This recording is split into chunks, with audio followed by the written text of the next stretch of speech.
ಇದೇ ರೀತಿ ಕುಳಿತ್ರಿ ಹೇಗ್ರಿ? ಯಾಕೆ ಇಷ್ಟೊಂದು ಚಿಂತೆ ಮಾಡ್ತಾ ಇದ್ದೀರಾ ನೀವು? ಈ ರೀತಿ ಚಿಂತೆ ಮಾಡಿದರೆ ನಿಮ್ಮ ಆರೋಗ್ಯದ ಗತಿ ಏನು? ಭಾರತಿ, ಹೊಲಕ್ಕೆ ಹೋಗಿ ಏನು ಮಾಡುತ್ತಿದೆ? ಶೇಂಗಾ ಸೂರ್ಯಪಾನದ ಬೆಳೆ ಬಂತು. ನಮ್ಮ ಮನೆ ತುಂಬಿದರೂ ಸಾಹುಕಾರರ ಸಾಲ ತೀರುವಂತಿಲ್ಲ. ತಮ್ಮ ಕಾಳಿಂಗನಿಗೆ ಹಣ ಕೊಟ್ಟು ಕಳಿಸುತ್ತೇನೆ ಎಂದು ಹೇಳಿ ಅವನನ್ನು ಮುಂದೆ ಕಳಿಸಿಬಿಟ್ಟೆ. ಈಗೇನು ಮಾಡುವುದು ನನಗೊಂದು ತಿಳಿಯದಾಗಿದೆ ಭಾರತಿ, ನನಗೊಂದು ತಿಳಿಯದಾಗಿದೆ. ಸ್ವಾಮಿ, ನಮ್ಮ ಹೊಲದಲ್ಲಿ ಬೆಳೆ ಇದೆ. ಆ ಬೆಳೆ ಆ ಸಾಹುಕಾರಿಗೆ ತೋರಿಸಿದ್ರೆ ಅವರು ನಮಗೆ ಹಣ ಕೊಡೋದಿಲ್ವೇ? ಹೇಗೂ ನನ್ನ ತಂಗಿ ಅವರ ಮನೆಯಲ್ಲೇ ಇದ್ದಾಳೆ. ಅವಳಿಗಾದರೂ ಹೇಳಿ ಸ್ವಲ್ಪ ಹಣ ತಂದರೆ ಏನಾಗುತ್ತದೆ ರೀ? ಹೋಗಿ ಆ ಸಾಹುಕಾರ ಮನೆಗೆ ಹೋಗಿ. ಯಾಕಂದರೆ ನನ್ನ ತಂಗಿ ಅಲ್ಲೇ ಇದ್ದಾಳೆ. ಅವಳಿಗೆ ಈ ವಿಷಯವನ್ನು ಹೇಳಿದರೆ ಖಂಡಿತವಾಗಿ ಹಣ ಕೊಟ್ಟೇ ಕೊಡುತ್ತಾರೆ ರೀ. ಹೋಗಿ. ಅಷ್ಟೇ ಮಾಡುತ್ತೇನೆ ಭಾರತಿ, ಅಷ್ಟೇ ಮಾಡುತ್ತೇನೆ. ಸ್ವಲ್ಪ ನೀಲಿ ಬೇಡಿ ಬೇಡ. ಯಾಕೋ ಅಲ್ಲಿಗೆ ಹೋಗೋದು ಸರಿ ಕಾಣ್ತಾ ಇಲ್ಲ. ಬೇಡ್ರಿ, ನೀವು ಅಲ್ಲಿಗೆ ಹೋಗೋದು ಬೇಡ. ಮುಂದೆ ಮತ್ತೇನು ಮಾಡುವುದು ಭಾರತಿ? ನೋಡ್ರಿ, ನೀವು ಹೋಗಿ ಅವ್ರ ಹತ್ರ ಕೈ ಚಾಚಿ ಹಣ ಕೇಳೋದಿ ಇಲ್ಲ ರೀ. ಇಲ್ಲ, ಅದು ನನ್ನ ತಂಗಿಯಲ್ಲಿ ಮನೆಯಲ್ಲಿದ್ದಾಗ ಅವಳ ಎದುರಿಗೆ ಹಣ ಕೇಳೋದು ಯಾಕೋ ಸರಿ ಅನ್ನಿಸ್ತಾ ಇಲ್ಲ ರೀ. ಸರಿ ಅನ್ನಿಸ್ತಾ ಇಲ್ಲ. ಯಾಕಂದರೆ ನನ್ನ ತಂಗಿಯ ಮುಂದೆ ನಿಮಗೆ ಅವಮಾನ ಮಾಡಿದರೆ ಅದನ್ನು ಸಹಿಸಿಕೊಳ್ಳೋ ಶಕ್ತಿ ನನಗಿಲ್ಲ ರೀ, ನನಗಿಲ್ಲ. ನೋಡಿ, ಹೀಗೂ ನನ್ನ ಮಾವ ಇನ್ನೂ ಇದೊಂದು ಸರವನ್ನು ಹಾಕಿದ್ದಾನಲ್ಲ, ಈ ಸರವನ್ನು ಮಾರಿ ಮತ್ತೆ ನನ್ನ ಮೈದನಿಗೆ ಹಣ ಕೊಟ್ಟುಬಿಡಿ. ಭಾರತಿ, ನನ್ನ ತಂದೆ ಪ್ರೀತಿಯಿಂದ ನಿನ್ನ ಕೊಳ್ಳಿಗೆ ಈ ಸರವನ್ನು ಹಾಕಿದ್ದಾರೆ. ಅದೆಲ್ಲವನ್ನು ಕಳೆದುಕೊಳ್ತೇನೆ, ಅದೆಲ್ಲವನ್ನು ಕಳೆದುಕೊಳ್ತೀಯ. ಸ್ವಾಮಿ, ನನ್ನ ಮೈದರ್ಕಿಂತ ಇವೆಲ್ಲ ಏನ್ರಿ ಹೆಚ್ಚಿದ್ದು ನನಗೆ? ಅಲ್ಲ ರೀ, ನಾವು ಬಂಗಾರ ಹಾಕಿಕೊಂಡು ಇಲ್ಲಿ ಮೆರಿದರಿ ನಮಗೆ ಶ್ರೀಮಂತರು ಎನ್ನುವರೇನ್ರಿ? ಇಲ್ಲ ರೀ, ಇಲ್ಲ. ಹೇಗಾದರೂ ಜನ ಆಡಿಕೊಳ್ಳುತ್ತಾರೆ. ನಮಗೆ ಇದ್ದರೂ ಆಡಿಕೊಳ್ಳುತ್ತಾರೆ, ಇಲ್ಲದಿದ್ದರೂ ಆಡಿಕೊಳ್ಳುತ್ತಾರೆ. ಈ ಜನರ ಬಾಯಿ ಮುಚ್ಚೋಕ್ಕಾಗ್ತಿದ್ದೇನ್ರಿ? ನೋಡಿ, ನನ್ನ ಮೈದನಂದರೆ ನನ್ನ ಮಕ್ಕಳಿದ್ದ ಹಾಗೆ. ನನ್ನ ಮಕ್ಕಳಿಗಿಂತ ಈ ಹಣವೇನು, ಈ ಒಡವೇನು ನನಗೆ ಹೆಚ್ಚಿದ್ದಲ್ಲ ರೀ, ಹೆಚ್ಚಿದ್ದಲ್ಲ. ದಯವಿಟ್ಟು ಈ ಒಡವೆಯನ್ನು ಮಾರಿ ನನ್ನ ಮೈದನಿಗೆ ಹಣ ತಂದು ಕೊಡಿರಿ, ಇಲ್ಲಂತ ಮಾತ್ರ ಹೇಳಬೇಡಿ. ಆಯ್ತು ಭಾರತಿ, ಆಯ್ತು. ನಾನು ಹೋಗಿ ಬರಲಿ? ಆಯ್ತು, ಹೋಗಿ ಬನ್ನಿ. ಮಲ್ಲಿಕಾರ್ಜುನ, ನಮಗೆ ಎಂಥ ಪರಿಸ್ಥಿತಿಯಪ್ಪ ತಂದಿದ್ದೀಯಾ? ಯಾಕಂದ್ರೆ ನನ್ನ ಗಂಡಂದು ನಂದು ಒಂದೇ ಆಸ್ತಿ. ಯಾಕಂದರೆ ನನ್ನ ಮೈದನನ್ನು ಸಾಕಷ್ಟು ಕಷ್ಟಪಟ್ಟು ನನ್ನ ಗಂಡ ಸಾಲಿ ಕಲಿಸ್ತಾ ಇದ್ದಾನೆ. ಕಲಿಸಿದ್ದಕ್ಕೂ ಸ್ವಾರ್ಥಕವಾಗಬೇಕು. ಅವರಿಗೆ ಒಂದು ಒಳ್ಳೆಯ ನೌಕರಿ ಹಿಡಿಸಬೇಕೆನ್ನೋದೇ ನನ್ನ ಗಂಡನ ಚಟ. ಅವರ ಆಟದಲ್ಲಿ ನನ್ನ ಮೈದನರು ಪಾಸಾಗಬೇಕು. ಹೇಗಾದರೂ ಮಾಡಿ ನನ್ನ ಮೈದನ ಒಂದು ಒಳ್ಳೆಯ ಉದ್ಯೋಗವನ್ನು ದಯಪಾಲಿಸಬೇಕು. ಅದೇ ನಮ್ಮೆಲ್ಲರ ಆಸೆ. ತಂದೆ, ನಿನ್ನ ಆಶೀರ್ವಾದ ಕೂಡ ನಮ್ಮ ಮೇಲಿರಲ್ಲಪ್ಪ.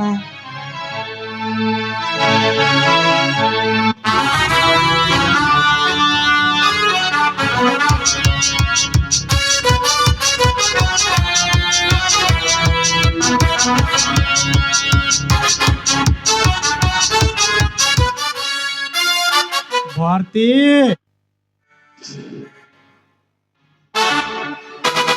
ಯಾರು ನೀನು?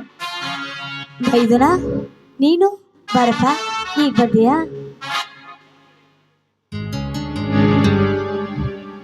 ಒಳಗಡೆ ಬರಬೇಕೆಂದು ಕಾಲೇಜು ಬಿಟ್ಟು ಓಡಿ ಓಡಿ ಬಂದೆ ಭಾರತಿ. ತೊಡಬಡಿಸಿ ನಿನ್ನನ್ನು ಸೇರಲು. ಮೈದನ, ಏನಪ್ಪ, ಏನು ನಿನ್ನ ಮಾತಿನ ಅರ್ಥ? ಅರ್ಥ ಅನರ್ಥವೆಂದು ಕಾಲ ಕಳೆದರೆ ಸಮಯ ಮೆಚ್ಚಿ ಹೋಗುತ್ತದೆ ಭಾರತಿ. ಮರು ಮಾತನಾಡದೆ ಬಾಳು ಬಾ ನನ್ನ ಅರಸಿಯಾಗಿ. ಮೈದನ, ನಿನ್ನ ಬಾಯಿಂದ ಇಂಥ ಶಬ್ದವೇನಪ್ಪ? ಮೈದುನ,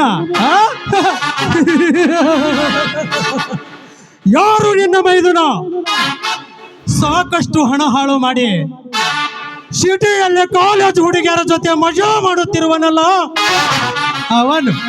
ಅವನು ನಿನ್ನ ಮೈದುನ. ಪ್ರೇಮದಿಂದ ಬೆಳೆಸಿ ಹಕ್ಕಿಯಂತಿರುವ ಈ ನಿನ್ನನ್ನು ಕುಕ್ಕಿ ತಿನ್ನಲು ಬಂದಿರುವ ಇವನು ನಿನ್ನ ರಮಣ. ಮುಚ್ಚು ಬಾಯಿ ಹೊಚ್ಚು ನಾಯಿ. ಅಣ್ಣನ ಹೆಂಡತಿ ಅಂದರೆ ಅತ್ತಿಗೆ, ಅತ್ತಿಗೆ ಅಂದರೆ ಹೆತ್ತ ತಾಯಿಯ ಸಮಾನ. ಅಂತ ಹೆತ್ತ ತಾಯಿ ಮೇಲೆ ಕಂಡು ಹಾಕ್ತಾ ಇದೆಯಲ್ಲ, ನೀನೊಬ್ಬ ಹೇಡಿ ಗಂಡಸು. ಏಡಗಳ್ತ ಕರೆಕ್ಟ್ ಮಾತನಾಡಿದೆ ನೋಡು ಭಾರತಿ, ಕರೆಕ್ಟ್ ಮಾತನಾಡಿದೆ.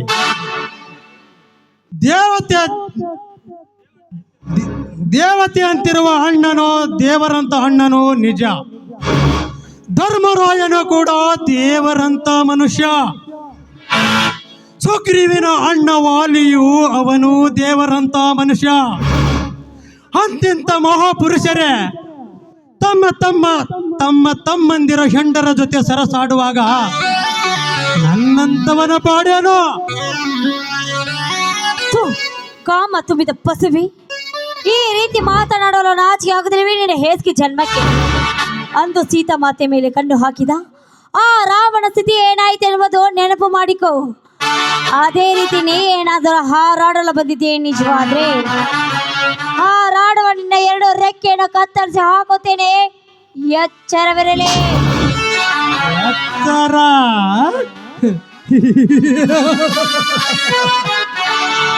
ಶಿರಚಂದ್ರನ ಶಿರವನ್ನು ಕಡೆದು ಓ ಶ್ರೀರಾಮ ಯಾವ ಗಂಡಸು ಸೀತೆಯನ್ನು ಹೊತ್ತೊಯ್ಯುವಾಗ ರಾವಣವನ್ನು ಸುಮ್ಮನೆ ಕುಳಿತ ಅವನ ಯಾವ ಗಂಡಸು? ನೋಡು, ಶ್ರೀರಾಮಚಂದ್ರನನ್ನು ಮಾತು ಹೊಂದಿದ್ದಂತೆ ಈ ನನ್ನ ಅತ್ತಿಗೆ ಮೇಲೆ ನೀನಾಗಿ ಇದ್ದರು, ಆದರೂ ನಾನು ನಿನ್ನನ್ನು ಬಿಡುವುದಿಲ್ಲ. ದೂರ ಸರಿದು ನಿಂತು ಮಾತನಾಡೋ ದುರಾತ್ಮ. ನಾನು ನಿನ್ನ ತಾಯಿಯ ಸಮಾನ. ತಾಯಿ ಮೇಲೆ ಕಣ್ಣು ಹಾಕಲು ಬರ್ತಾ ಇದೆಯಲ್ಲ, ನಾಚಿಕೆ ಆಗೋದಿಲ್ವೇನು? ನೀವು ಕಲೀಲಿ ಅಂತ ನಾನು ನನ್ನ ಗಂಡ ಎಷ್ಟೊಂದು ಕಷ್ಟ ಪಡ್ತಿದ್ದೀನಂತ ನಿನ್ನಂತ ಪಾಪಿ ಪಿಟಕೇನು ಗೊತ್ತು?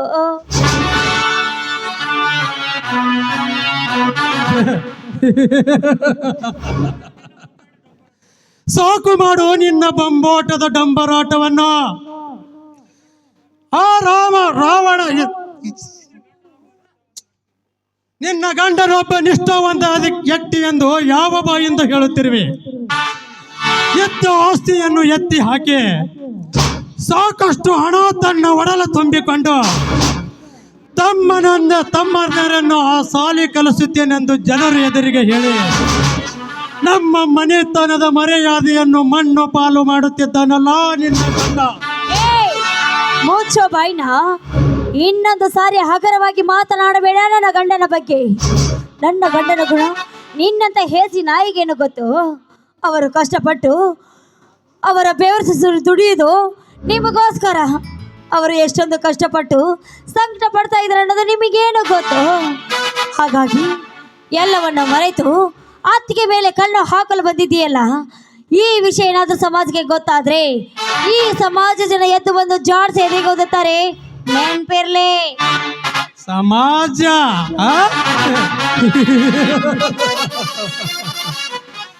ಇದು ಒಂದು ಸೊನ್ನೆಯಾಕಾರದ ಸಮಾಜ ಭಾರತಿ, ಇದೊಂದು ಸೊನ್ನೆಯಾಕಾರದ ಸಮಾಜ. ಈ ನಿನ್ನ ಸಮಾಜದಲ್ಲಿ ಎಂತಿಂತ ಕಥೆಯನ್ನು ನಡೆಯುವ ಗೊತ್ತವೇ ನಿನಗೆ? ಧರ್ಮರಾಯ ತನ್ನ ತಮ್ಮನ ಹೆಂಡತಿ ಒಡನೆ ಏಕೆ ಸಂಭೋಗ ಮಾಡಿದ? ಇಂಥವರನ್ನು ಪೂಜಿಸುತ್ತಾರಲ್ಲೇ ಈ ನಿನ್ನ ಹಾಳು ಸಮಾಜ.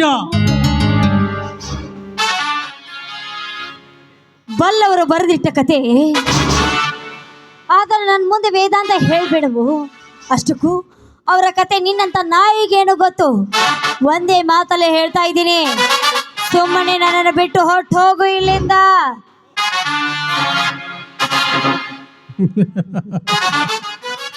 ಹೋಗಲಾರೆ, ನಿನ್ನನ್ನು ಬಿಟ್ಟು ನಾನು ಹೋಗಲಾರೆ. ಬಾ.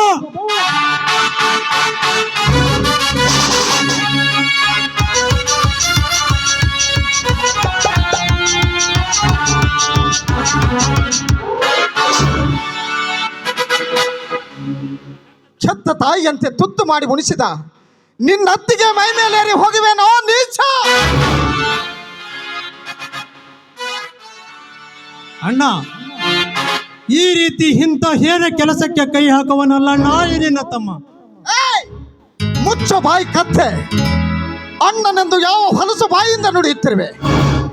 ನನ್ನ ತಮ್ಮಂದಿರಿಬ್ಬರು ಶಾಲೆ ಕಲಿತು ದೊಡ್ಡ ಸಾಹೇಬರಾಗಬೇಕೆಂದು ಕನಸು ಕಟ್ಟಿಕೊಂಡ ನನ್ನ ಕನಸೆಲ್ಲ ನುಚ್ಚು ನೂರು ಮಾಡಿದ್ದೀರಲ್ಲ, ನುಚ್ಚು ನೂರು ಮಾಡಿದ್ದೀರಿ. ನಿಮ್ಮಂಥವರಿಗೆ ನಿನ್ನಂಥವನು ಜೀವದಿಂದ ಉಳಿಯಬಾರದು.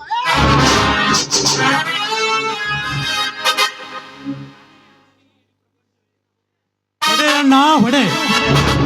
ಕಾಮಣಿಯಾದವನ ಕಣ್ಣಿಗೆ ಜಗವೆಲ್ಲ ಹಳದಿ ಕಾಣುತ್ತಂತೆ.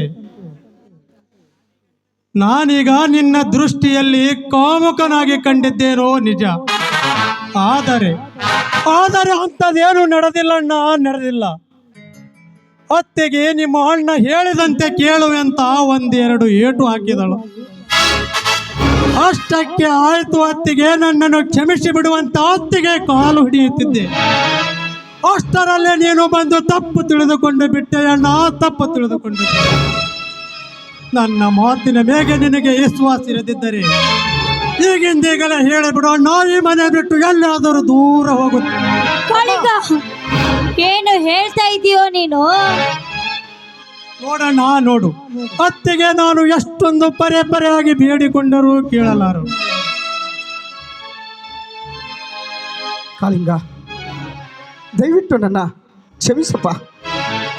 ಭರ್ತಿ, ನನ್ನ ತಮ್ಮನ ಮೇಲೆ ಕೈ ಮಾಡುವಷ್ಟು ಧೈರ್ಯ ಬಂದಿದ್ದೇನೆ ನಿನಗೆ? ಅಲ್ಲ, ಹೆಣ್ಣಿನ ಬುದ್ಧಿ ಮೊಳಕಾಲ ಕೆಳಗೆ ಎಂಬ ನಾಣ್ಣುಡಿಯಂತೆ ನಿನ್ನ ಸರಿ ಸಮಾನವಾದ ಮೈದನನ ಮೇಲೆ ಕೈ ಮಾಡಲು ಏನಾಗುತ್ತದೆ ಎನ್ನುವುದನ್ನಾದರೂ ವಿಚಾರ ಮಾಡಿದ್ದೇನೆ ನೀಚ ಹೆಣ್ಣೆ. ನನ್ನ ತಮ್ಮಂದಿರನ್ನು ಚೆನ್ನಾಗಿ ನೋಡಿಕೊಳ್ಳುತ್ತೇನೆಂದು ಹೇಳಿ ನನಗೆ ಮಾತು ಕೊಟ್ಟು ಈಗ ಹೊಡೆದು ದೊಡ್ಡವಳಾಗಬೇಕೆಂದಿರುವೇನೆ. ನಿನಗೆ ಈ ಮನೆಯಲ್ಲಿ ಜಾಗವಿಲ್ಲ. ಇರಲಿ ಬಿಡುವಣ್ಣ, ಇಷ್ಟೊಂದು ಸಣ್ಣ ವಿಷಯಕ್ಕೆ ಎಷ್ಟು ದೊಡ್ಡದು ಮಾಡ್ತೀವಿ. ಇರಲಿ, ಅತ್ತಿಗೆ ನನ್ನ ಹೆತ್ತ ತಾಯಿ ಇದ್ದಂತೆ. ಇರಲಿ, ನಡೆಯೋಣ, ಹೋಗೋಣ.